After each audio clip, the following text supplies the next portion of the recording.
pagi para siswa sekalian kelas 11 yang saya kasihi. Selamat bertemu lagi di pertemuan kedua ini. Pace Ebene.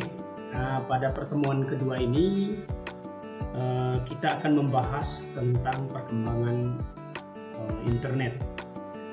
Namun sebelumnya, minggu lalu saya pernah memberikan kuis tentang sejarah perkembangan internet dan juga tentang beberapa jaringan. Nah, saya mau menjelaskan perkembangan jaringan komputer yang akan berpengaruh terhadap perkembangan internet. Perkembangan internet tidak lepas dari perkembangan jaringan komputer. Ini dilihat dari luas jaringan yang dibentuk atau seberapa jauh jangkauan dari internet itu. Nah, yang pertama adalah jaringan LAN. Nah, jaringan LAN ini seperti yang kalian ketahui, ini adalah jaringan yang paling pendek karena dia adalah jaringan lokal yang menghubung antar komputer secara dekat yang terdapat dalam satu lokasi, misalnya satu gedung atau satu kompleks. Nah, contoh paling sederhana ini adalah bagaimana koneksi internet yang terjadi dari ruangan guru ke lab komputer kita, ya. Nah, ini contoh paling mudah. Atau bagaimana komputer yang ada di lab kita itu saling terhubung. Dia menggunakan jaringan LAN. Yang kedua adalah jaringan WAN. Jaringan WAN ini merupakan jaringan yang sangat luas yang menghubungkan beberapa daerah dan bahkan beberapa negara. Jadi bukan hanya satu lokasi, tapi menghubungkan beberapa tempat bahkan negara. Nah, contoh paling sederhana misalnya begini. Bagaimana jaringan komputer yang ada di sebuah bank bisa terhubung? Misalnya, kalian memiliki uang yang simpan di bank, salah satu bank di Pontianak. Kemudian suatu saat kalian akan jalan-jalan ke luar negeri atau misalnya ke Bali misalnya. Nah, kamu bisa menghubungkan bank yang ada di Pontianak dari Bali melalui jaringan ATM. Nah, jaringan ATM inilah yang terjadi ketika dia menggunakan jaringan yang luas, yaitu jaringan WAN. Nah, orang sekarang menggunakan, kalau diingatkan dengan sekarang, ini adalah jaringan internet. Nah, itu tentang perkembangan jaringan komputer. Kemudian dalam jaringan yang secara fisik, ingat secara fisik, menghubungkan simpul yang satu dengan simpul yang lainnya, terdapat 3 bentuk model topologi. Model topologi ini, topologi itu artinya model koneksi. Seperti tadi model simpul. Bagaimana komputer itu dihubungkan? Seperti apa modelnya? Seperti apa cara penyambungannya? Ini ada beberapa jenis topologi. Yang pertama adalah topologi bus. Topologi bus ini, kalau kalian ingat dengan bus atau mobil, ini dia menggunakan jalur lurus atau dia menggunakan jalur linear.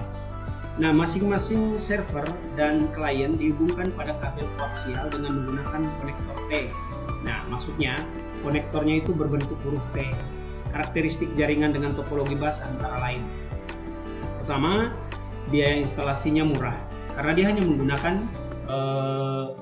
koneksi jalur lurus, ya. Kemudian dari jalur lurus itu nanti akan dikembangkan beberapa rangkaian ke samping, ya, seperti cabang. Kemudian yang kedua adalah kecepatan rata-rata transfer informasi bergantian menggunakan saluran, ya. Jadi dia bergantian menggunakan saluran yang dilalui dalam koneksi ini. Nah, kelebihannya biayanya instalasinya murah, namun agak sulit untuk mengembangkan jaringan karena ketika semakin jauh topologi ini dihubungkan, maka koneksinya akan semakin sulit, terutama dalam menerima informasi itu akan semakin sulit. Karena semakin banyak kliennya, maka server akan kesulitan untuk memberikan informasi. Kemudian yang kedua, sulit untuk manajemen saluran. Nah, ini tadi saluran ini untuk dibagikan ke beberapa klien itu agak sulit karena begitu banyak kabel yang dibutuhkan. Kemudian yang kedua adalah topologi ring atau cincin. Nah, topologi ring atau cincin ini kalian pasti tahu. Yang namanya cincin atau ring itu pasti bentuknya lingkaran. Nah, topologi cincin atau ring ini memang dia berbentuk lingkaran, ya. atau seperti cincin. Nah, semua jaringan yang terhubung dari satu komputer ke komputer lain berkeliling membentuk sebuah lingkaran. Nah, ini jenis sambungan atau topologi yang disebut dengan topologi ring. Nah, karakteristik jaringan topologi ring, bila terjadi gangguan pada satu titik, maka akan terganggu semua. Kenapa? Karena pada semua rangkaian yang berbentuk lingkaran itu, dia terkoneksi dari satu komputer ke komputer yang lain. Jadi fungsi satu komputer itu bisa sebagai klien dan bisa juga sebagai server. Nah, ketika satu komputer mengalami masalah, maka komputer yang lain akan mengalami masalah dalam hubungan dengan komputer server tersebut. Ya, jadi akan sangat sulit bila terjadi kesalahan dalam satu komputer. Kemudian yang berikutnya adalah topologi star. Nah, ini topologi yang untuk jaringan yang lebih besar, ya, topologi star. Namanya juga topologi star. Dia akan membentuk seperti bintang, ya. Jadi setiap komputer yang dihubungkan ke komputer server dengan menggunakan hub, kabel yang digunakan twisted pair atau kabel TP dan alat koneksi. Ini contohnya. Jadi servernya ada di pusat, kemudian komputer kliennya ada di kiri kanannya. Nah, ini ada beberapa karakteristiknya. Yang pertama, kerusakan pada satu saluran hanya akan mempengaruhi jaringan pada saluran tersebut. Artinya begini, kalau yang kerusakannya di komputer ini, maka yang komputer lain itu tidak pengaruh. Kenapa? Karena semua komputer ini dihubungkan ke pusat. Ibarat seperti HP, setiap kita pasti memiliki HP. Dan jika kita menggunakan kartu Telkomsel, simpati atau kartu as, pasti kita akan terhubung ke yang namanya Telkomsel. Jadi kita minta data itu ke Telkomsel. Ketika salah satu HP rusak, tidak akan pengaruh HP lain karena HP kita masih tetap koneksi ke Telkomsel. Beda halnya jika operator telepon selulernya atau yang disebut Telkomselnya ini mengalami masalah, itu artinya semua kita punya HP mengalami masalah. Apakah tidak bisa mengirimkan informasi atau tidak bisa akses internet, itu dipengaruhi oleh server yang disebut dengan Telkomsel. Namun kalau HP dari siapapun bermasalah, tidak masalah karena HP dia saja yang bermasalah. Nah, ini contoh, ya, itu contoh karakteristik dari topologi star. Kemudian yang kedua, tingkat keamanan tinggi. Kenapa? Karena semua data pribadi kita, informasi yang kita miliki terpusat di server, ya. Jadi kita aman untuk mengakses ke sana, ya. Kemudian yang ketiga, tahan terhadap lalu lintas jaringan yang sibuk. Sangat tahan. Bayangkan saja kalau Telkomsel yang menggunakan kartu Telkomsel di seluruh Indonesia ini berapa juta orang. Jadi dia sangat kuat, bisa memberikan semua informasi kepada pelanggannya. Nah, itu contoh, ya, topologi star. Kemudian penambahan dan pengurangan stasiun dapat dilakukan dengan mudah. Ya, artinya kalau dia bisa menambah komputer lain itu mudah karena hanya sambung dari server, tidak sambung dari komputer lain. Nah, itu mudahnya, ya. Kemudian jika node tengah mengalami kerusakan, maka seluruh jaringan akan berhenti. Nah, ini masalahnya, ini kekurangannya. Jika servernya bermasalah, semuanya akan bermasalah. Nanti kalau suatu saat kita bertemu dan bertatap muka dan kita lihat di lab bahwa di situ ada dekat pintu belakang itu ada namanya switch. Nah, switch itu adalah pusat untuk pengendalian semua komputer yang ada di lab. Jadi ketika switchnya itu rusak atau bermasalah, semua komputer yang ada berjumlah 63 buah di lab itu tidak akan berfungsi. Namun jika salah satu komputer bermasalah, itu tidak mempengaruhi komputer lain karena kita meminta datanya ke server dan dibantu oleh switch. Seperti itu, ya. Nah, ini soal kalian yang kemarin. Jadi saya tidak membahas ini lagi karena kalian mungkin sudah mengerjakannya. Nah, kita akan lanjut ke apa saja perangkat keras yang bisa kita gunakan untuk akses internet. Nah, kira-kira kalian tahu apa yang paling penting kira-kira untuk mengakses internet? Nah, yang paling utama adalah, ada beberapa ini dulu, ya. Secara umum ada dua cara untuk terhubung ke internet. Ingat, supaya kita terhubung ke internet itu ada dua cara, yaitu sambungan perorangan dan melalui sambungan perkantoran. Kalau perorangan itu artinya sambungan secara individu.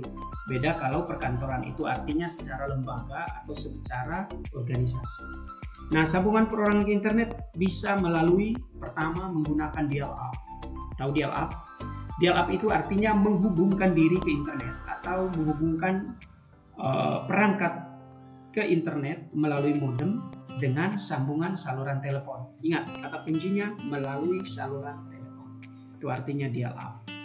Kemudian yang kedua, menggunakan handphone. Nah, ini kan perorangan. Kalau kita punya handphone, nah kita bisa secara otomatis dengan sendirinya kita akses internet itu dengan mudah kalau perorangan. Kemudian yang ketiga, menggunakan wireless atau wifi atau hotspot. Ya, artinya kalau kalian misalnya contoh wifi sekolah atau wifi yang di rumah kalian yang dinamakan dengan IndiHome, itu kan secara individu dari rumah ke rumah, tinggal beberapa orang yang akan mengakses ke wifi tersebut. Nah, bagaimana kalau sambungan perkantoran ke internet? Melalui apa? Yang pertama, dia menggunakan modem ADSL atau SPDI. Nah, modem ADSL atau SPDI ini memang masih ada yang menggunakannya, tapi sudah jarang. Kalau kita di sekolah saat ini kita menggunakan yang namanya IndiHome. Tadinya kita menggunakan Astinet, tapi sekarang kita menggunakan IndiHome. Ya sama mungkin dengan di rumah ya menggunakan IndiHome juga kebutuhan orang banyak. Kemudian menggunakan wireless internet. Beda dengan wireless atau wifi hotspot, tapi ini wireless internet. Artinya kita bisa secara langsung terhubung ke internet pusat. Ya.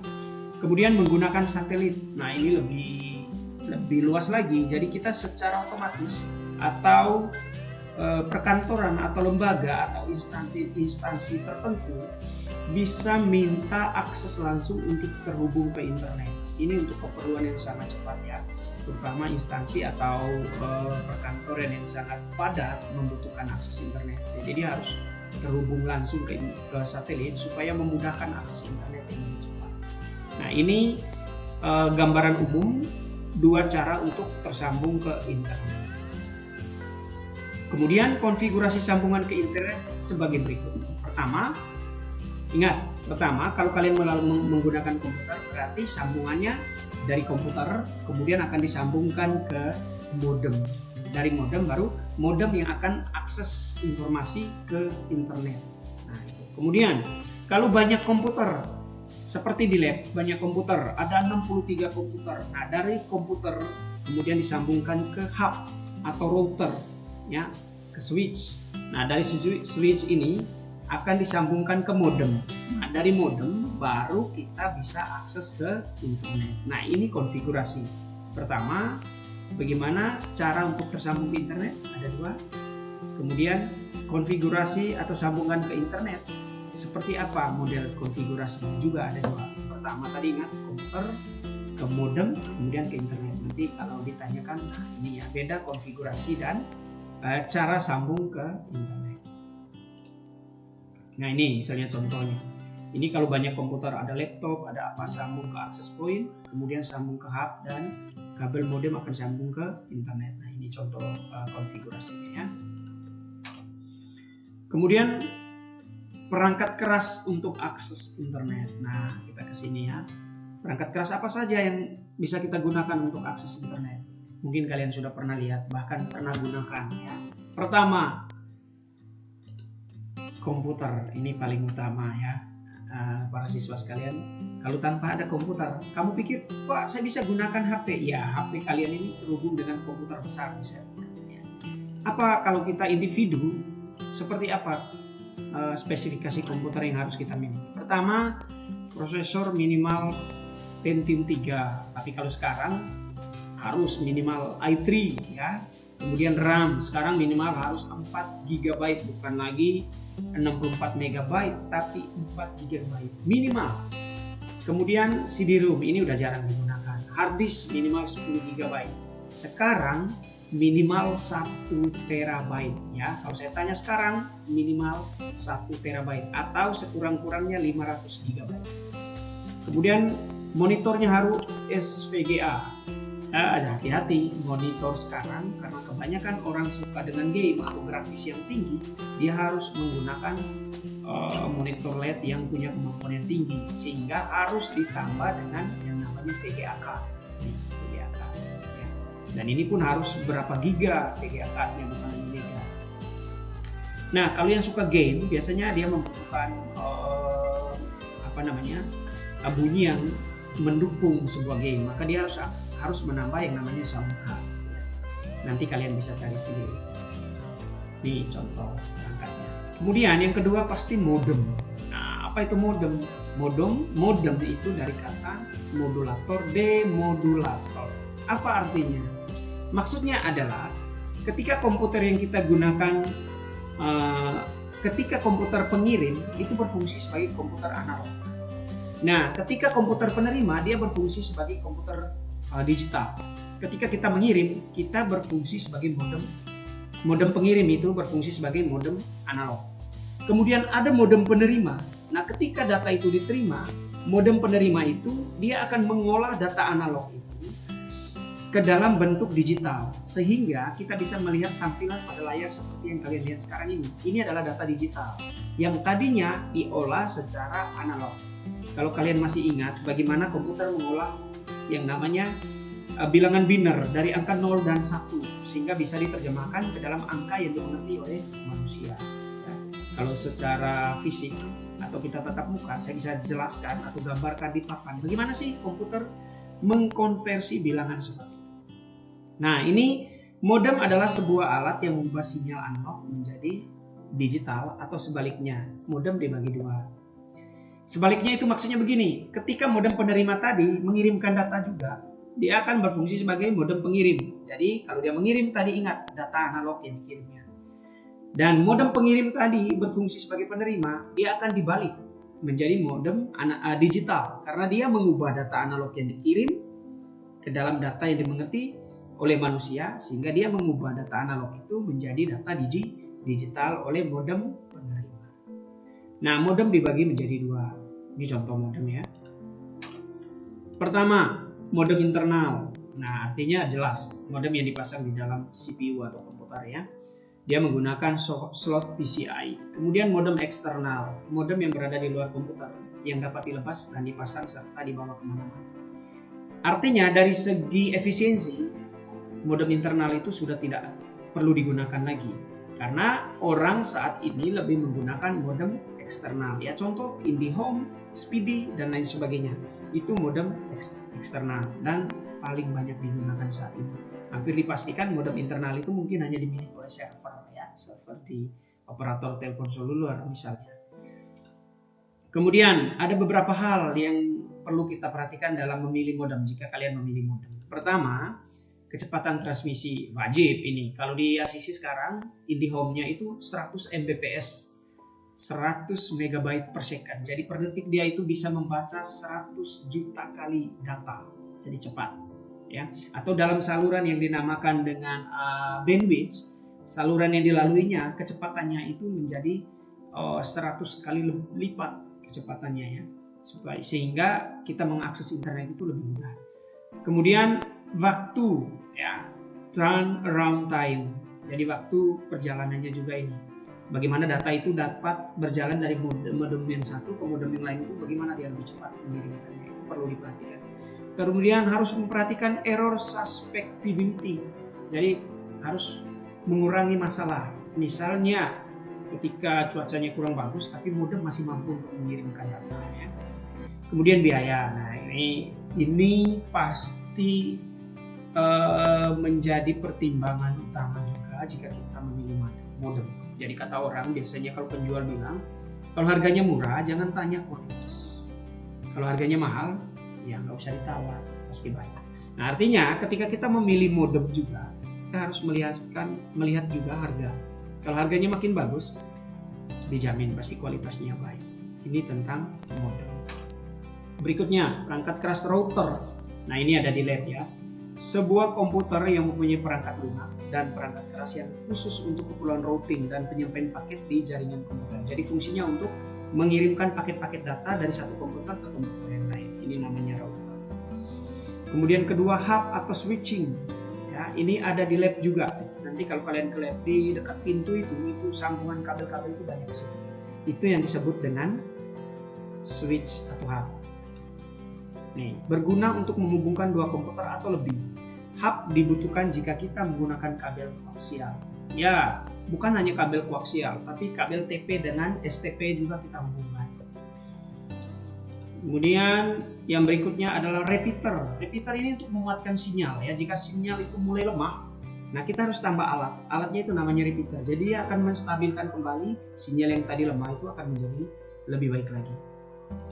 Nih, repeater diperlukan untuk menjaga agar proses berjalan stabil dan tidak mengalami degradasi dalam jarak tertentu. Maksudnya begini, ketika jarak suatu tempat ke tempat, anggaplah dari kantor ke TU, itu lumayan jauh kalau pakai wifi.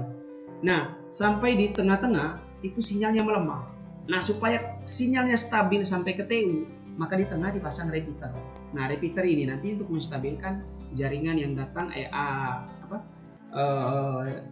penyampaian jaringan atau komunikasi data yang datang dari kantor guru ke TU. Nah, fungsi alat ini menstabilkan data tadi yang disalurkan dengan jarak tertentu.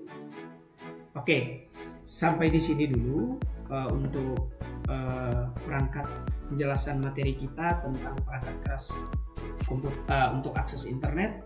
Ingat, mulai dari pertama tadi adalah yang paling penting adalah komputer, kemudian kedua modem, dan ketiga router, kemudian hub atau switch, dan kelima ada repeater. Dan jangan lupa model koneksi ke internet juga harus kalian pahami dan konfigurasinya seperti apa. Mudah-mudahan kalian paham ya. Terima kasih atas perhatian kalian. Sampai jumpa minggu depan di materi berikutnya tentang perangkat keras. Saya akhiri, selamat pagi menjelang siang, Pace e bene. Dadah.